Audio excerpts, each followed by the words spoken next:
هغه که راسره څوک ښه کوي جو خدای پاک دې ورسره ښه وکړي. تاسو څه ویلي ومو چې حکومت د طرفه تاسو له چاکوم چا درکړی او دی؟ حکومت اطلاع راکړله په دې ډک بازار کې چای راباندې مس کول دی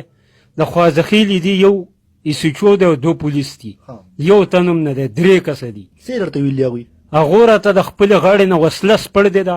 او د زرتي احمد په هوټل کې کېنولم او چای راباندې مس کول دی. وایي ستا هغه فلم موږ په ټي وي باندې کتل دی ته په تا چې دا کوم توپان جوړلی موږ دا نقشه ستا دا قصه کتل ده.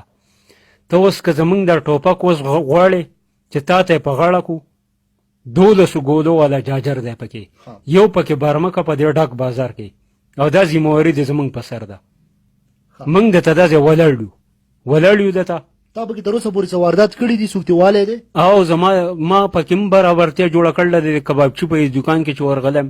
د دې دوکان د نوکر چې مې د یوې لتې نیول دی او د دې ماشتر د دوکانه پورې مې راښکودی دی خو هغه خبرې زموږ عمل نه دی کړی. یوه ورځ د زرتي احمد په دې هوټل کې پکې مو وردانګلي وو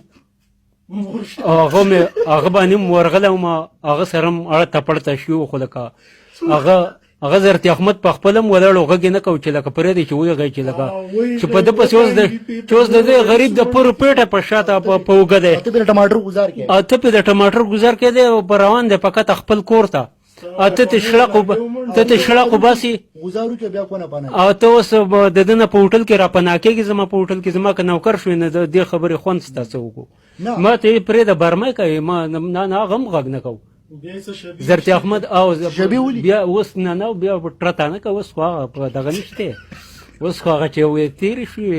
تېرې خو وې تیرې چپې هېرې که راتلونکې چپې شماره اوس بختر رحمانه که بیا هم باوجود په دغه بازار کې په تا باندې بیا هم چا غزار مزار وکړو نو بیا به څه کوې ستا ریاکشن به څه وي؟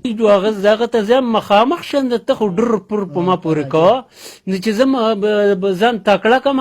زه ځان او زه ځان وګواښم جو بیا پکې ټور پور نه پکې څوک ټر کوي نه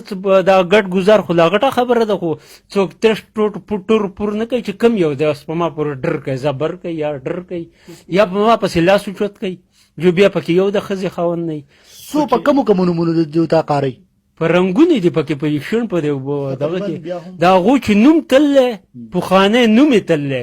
بیا د کلي مشرانو ته مې دا قصه په جومات کې کړله د جمعې په ورځ باندې چې هغو مې اطلاع راکړله